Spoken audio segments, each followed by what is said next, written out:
জয় নিতাই, গৌর হরিবোল।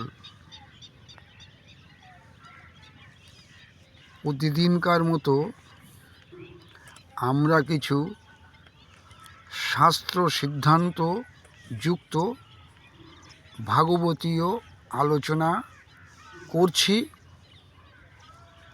আজকের আলোচনার বিষয় বিধি ভক্তে ব্রজভাব পাইতে নাই শক্তি।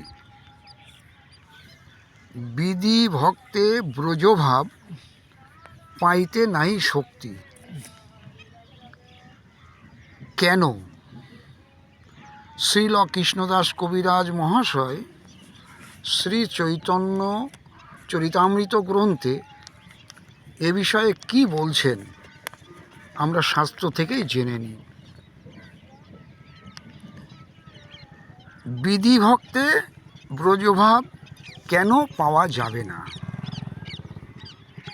আমরা আদিলীলার ৩য় পরিচ্ছেদ ৯ থেকে ১৪ নম্বর পয়ার আস্বাদন করছি। কি বলছেন কৃষ্ণদাস কবিরাজ মহাশয়? বলছেন, দাস্য সখ্য বাৎসল্য শৃঙ্গার চারি রস, চারি ভাবের ভক্ত যত কৃষ্ণ তার বশ। পরিষ্কার কথা, কৃষ্ণ কার বশ? দাস সখা পিতা মাতা কান্তাগণ লইয়া ব্রজে ক্রীড়া করে কৃষ্ণ প্রেমাবিষ্ট হইয়া। যথেচ্ছ বিহরি কৃষ্ণ করে অন্তর্ধান, অন্তর্ধান করি মনে করে অনুমান। চিরকাল নাহি করি প্রেম ভক্তিদান, ভক্তি বিনা জগতের নাহি অবস্থান।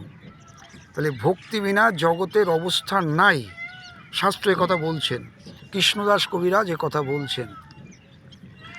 সকল জগতে মোরে করে বিধি ভক্তি, মানে এটা বুঝুন, সকল জগতে মোরে করে বিধি ভক্তি, বিধি ভক্তে ব্রজভাব পাইতে নাই শক্তি। ঐশ্বর্য জ্ঞানেতে সব জগৎ মিশ্রিত, ঐশ্বর্য শিথিল প্রেমে নাহি মোর প্রীত। অর্থাৎ আসল কথা হলো, যারা বিধি ভক্তিতে খুব প্রাধান্য দেন তারা ব্রজের এই ভাব অর্থাৎ ব্রজভাব পেতে পারেন না। তাদের শক্তিতে ব্রজভাব পাওয়া সম্ভব নয়। এই ছিল আজকে আমাদের আস্বাদনের বিষয়। কেন ব্রজ ভক্তি লাভের জন্য বিধিভক্ত বাধক, বিষয়টা জানলেন। আমরা আস্বাদন করলাম চৈতন্য চরিতামৃত আদিলীলা ৩য় পরিচ্ছেদ ৯ থেকে ১৪ নম্বর পয়ার। আর ওই বিধিভক্তে ব্রজভাব পাইতে নাই শক্তি, এটা ছিল ১৩ নম্বর পয়ার। আমরা বসে আছি শ্রীধাম বৃন্দাবন এবং পাশেই যমুনা।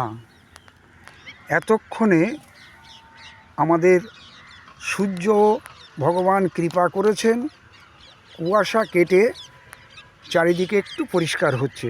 আপনারা দর্শন করুন যমুনা, তার পাশে বসেই, তার তীরে বসেই আমরা ভাগবত কথা আস্বাদন করলাম। সবাই ভালো থাকবেন, আনন্দে থাকবেন। আশা করি সবার ভজন কুশল।